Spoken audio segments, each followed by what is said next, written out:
What's going on, guys? This is Sin. So this is going to be a high-rated DB match with Marincess, Mathmech Brave against P.U.N.K Tearlaments. Very interesting game. Let's get right into it. Of course, don't forget to like and subscribe.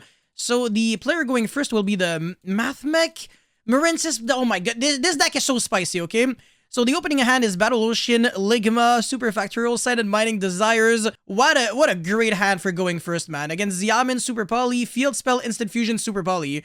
This hand going first, second, third, or fourth is insane. This is so good. Oh my god. Yeah, no. So is he gonna win or lose? We never know. Anyways, Desires is going to be banishing 10 cards. What are those banishes? One die, one sprint. You could really care less. Oh, Desires banish the other Desires? And banish a bunch of hand traps? You're good at the game, my friend. Must be very nice. Draw 2 engine cards. Okay, well, Blue Tank is a really good one. Dark Ruler a little less, but it's okay. So you could have discarded either the Dark Ruler or the Ligma. And then the Silent Mining is searching Circular. So you have the Blue Tank, which is a juice card for Marincess. And then Circular, which is a juice card for Mathmech. This hand already looks ridiculously freaking insane. So Circular will be sending the addition, the subtraction, sorry. Apparently, these decks do not really play diameter. I got the pronunciation right because the normal summon has to be used on Marincess monsters anyways. So yeah, anyways, normal summon Blue Tank, send the Spring Girl, and then go for Sea Angel, Chainlink 1, Chainlink 2. Maybe you can get lucky with a good Excavate, and I guess Blue Tank isn't great, but it doesn't suck either. So you're gonna put the other cards back into the deck, and that's going to be searching the Dive, which allows you to search for... am I missing something? Whoa, did he actually... does he only play one Dive and he banished it? That's really unfortunate. Yeah, just Tang. Very interesting. Okay, wow. Usually this card is like a 2 or 3 of, but wow. Alright, cool. So no effect on the Link 1, and now he's going Splash Mage, revive back the Blue Slug, recycle back the Spring Girl. Probably going to be special summoning the Spring Girl, banish the Sea Angel, activate the Field Spell now, or not even. Going to be making an enemy, amended, whatever, who cares. Activate the Field Spell now, only took 10 years. Go for Crystal Heart, that's gonna be making you a big boy, unaffected, well, big girl, unaffected by card effect thing.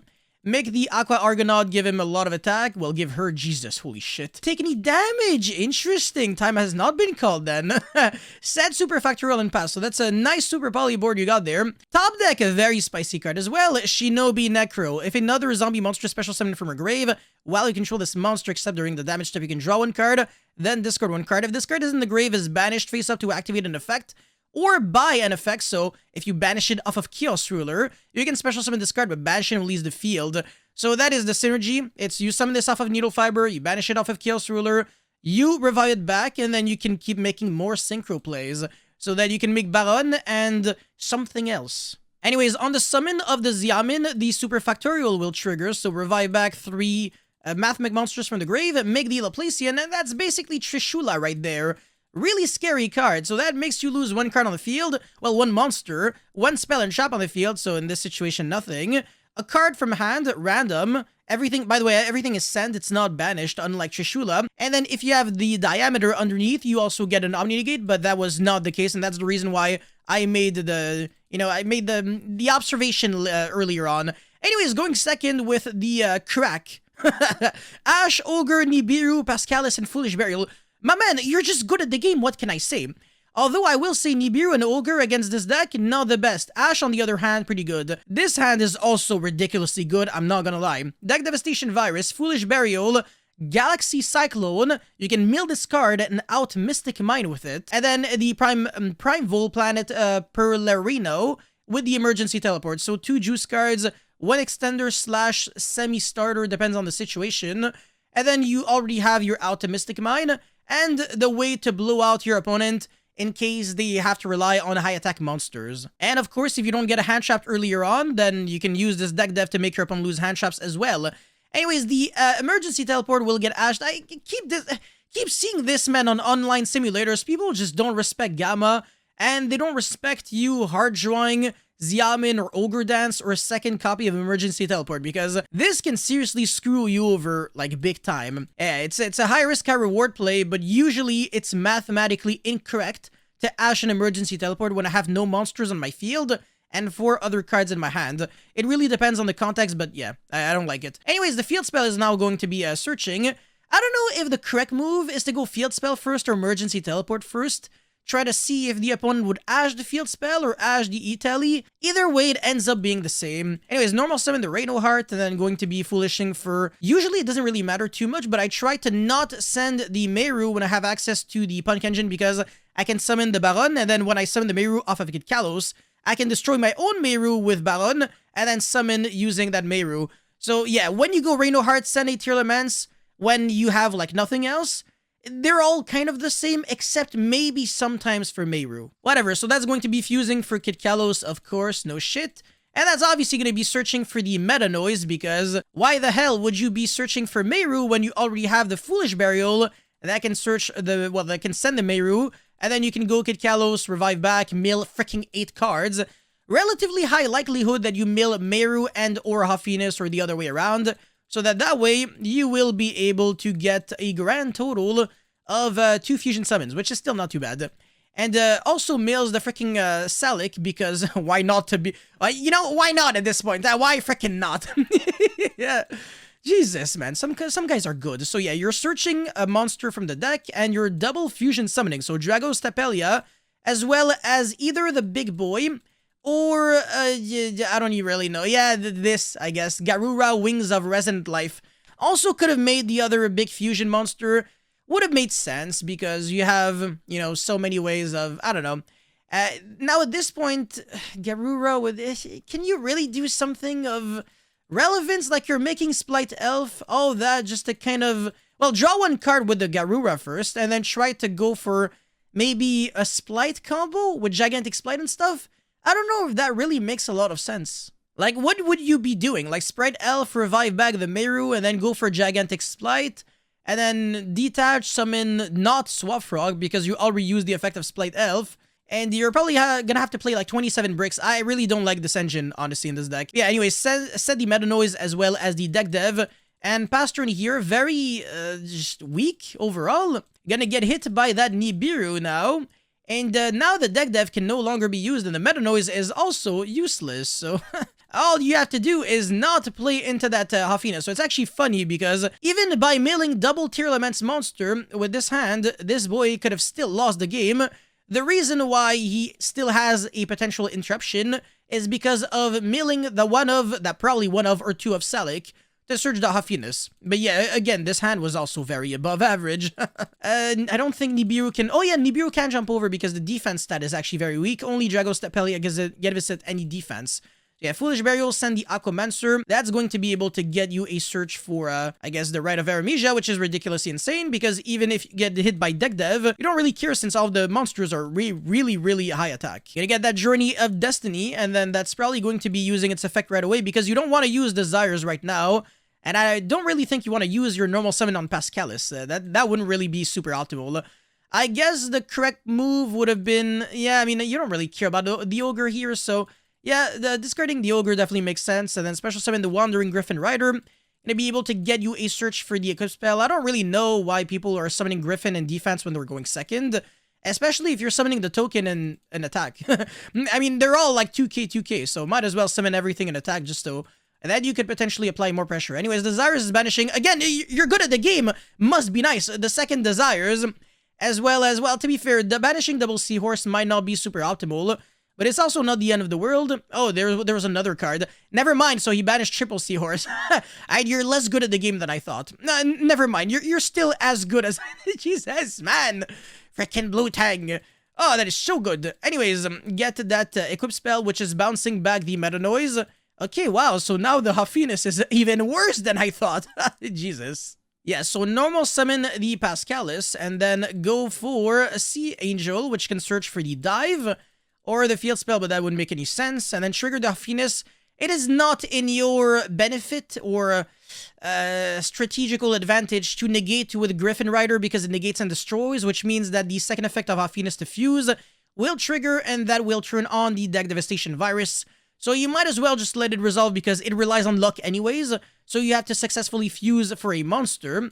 And now we have Shaylin, so as a Chilling one, if anything, you can negate the Shaylin if you really want to.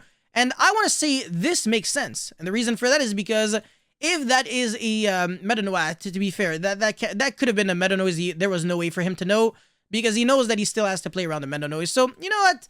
It doesn't change that much at the end of the day whether you negate or not, because you can't really predict that this was the deck def and not the Meta Noise. So this would have been able to use this effect of Book of Moon and then fuse for another monster. Then he would have been like under a lot of pressure actually. But yeah, that's going to be able to fuse for the Kaleido Heart, which is a little bit of an issue because now he can chain block. He can go Chainlink 1, shuffle back, and then Chainlink 2 Perlarino to destroy a card on the field. So if he wants to, he can go Perlarino, destroy the token, and then shuffle back something like Nibiru, whatever, so that regardless of what happens, you're getting rid of the Griffin as well as maybe another card. So yeah, it doesn't really matter whether the Griffin negates or not. Now, the Marincess Dive can revive back the Pascalis, which can special summon the blue tank from the hand. That is a great way of mitigating the drawback of not being able to use whatever monster you normal summoned. And that's going to be Foolishing for the Spring Girl, going to go for a Link 1 or nothing at all, because that deck Devastation Virus tributing Kaleido Heart is kind of a bitch here. Gotta get rid of all the very weak monsters. Pascalis stays on the field for some reason. Is it because it was boosted by something? I don't know, maybe, is there something I'm missing? Yeah, it's supposed to be monsters with 1500 or less attack. Yeah, so I don't know, maybe this is randomly boosted by something? Yeah, no, okay, yeah, no, so it does die. Only the token survived, yeah, it's...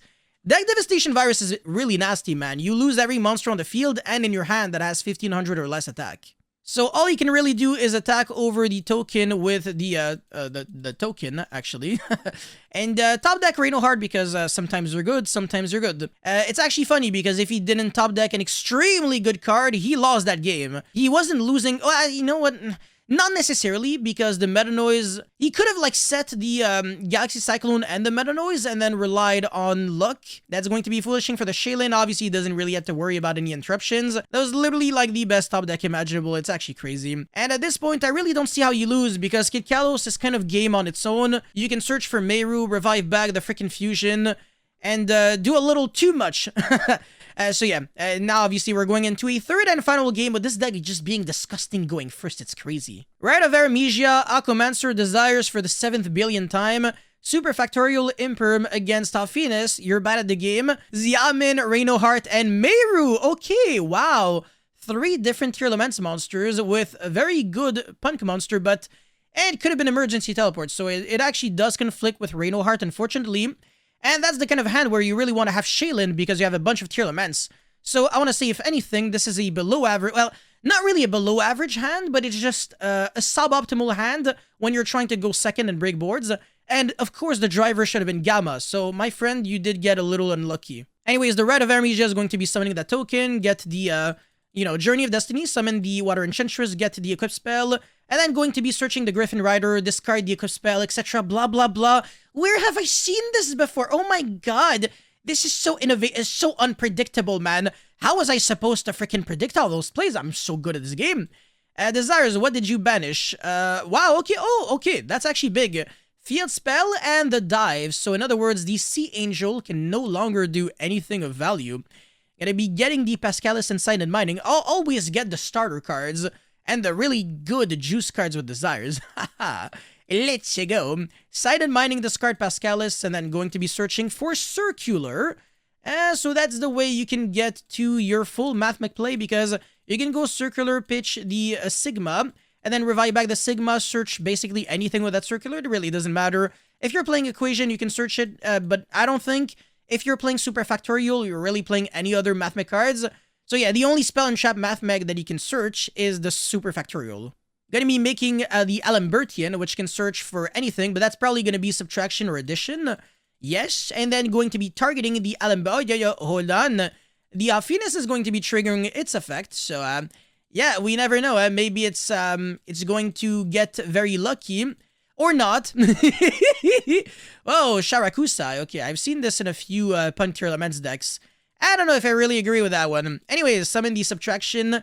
And then, of course, you can start linking off and then do some nice things. So yeah, go for Splash Mage, revive back, preferably a water monster because now you can make an Anemone. And then, well, obviously you can make your Link 1 now. That's going to be able to recycle you back a Marincess monster from the grave to the hand. And then the Anemone is going to be able to recycle back the Link 1 that you used to recycle back your... Yeah, so it ends up being like a free +1 in a way, with basically no drawback to it. So that's going to be making not the crystal heart, but rather the coral triangle. And the reason for that is because it gives you a follow-up for next turn without having to rely on anything in your hand or field. Basically, if your opponent controls monsters and you don't, so the Cyber Dragon Claws, you can banish Coral Triangle and revive back the Anemone as well as the Link 1 monster. So it's actually funny that he uses the effect of Coral Anemone to recycle back the Link 1 when he makes the Coral Triangle. It's a little counterintuitive, but it makes sense to a certain extent. Anyways, now he's going for Bubble Reef, which is kind of like the Deco Talker Heat Soul of the deck. So you draw 1 card on each player's standby by banishing a water monster from the grave. And the best water monster that you can banish is Splash Mage because it has no relevance whatsoever in the grave. And one beautiful thing here is that he has exactly 3 monster slots open for the Super Factorial. So that's going to be a big, fat, juicy Laplacian. Sorry, I'm stupid. Anyways, Emergency Teleport top deck is fantastic. Summon the Xiamen here, and that's going to prompt the Super Factorial right away. So going to be going for a really freaking fat, oh my god. That's really insane, man. They're going to be making him lose so many cards again. 2 cards. So bye-bye Xiamen as well as bye-bye 1 card from the hand. And we wonder what's going to be lost on Spoonish Forks' side. So yeah, get rid of 2 materials, probably the Sigma as well as the Circular. Get rid of Xiamen as well as the other Xiamen. Oh no! That is so unfortunate, man. It could have been like a Rhino Heart or even a Meru, and it would have probably forced out the Griffin Rider or at least the Imperm. And then you can maybe try to do something from there. Yeah, no, discarding the Xiamen was just like way too freaking lucky because if you choose whatever cards you want to discard, with the Laplacian, the card is way worse. And that's the reason why people are no longer playing Desert Locust in the Splight deck with Needle Fiber. Anyways, normal summon the Meru, that is going to be getting hit by the Imperm. But in theory, you can still go for Splight Elf, revive back the Meru, and then do nothing. Yeah, that's kind of unfortunate, huh? Yeah, that's gonna be a fat GG. Splight Elf doesn't do jack freaking shit in the deck. Yeah, that's pretty much it for this replay. Hope you guys were able to enjoy, learn a thing or two. Don't forget to like and subscribe. I'll see you guys very soon. Peace.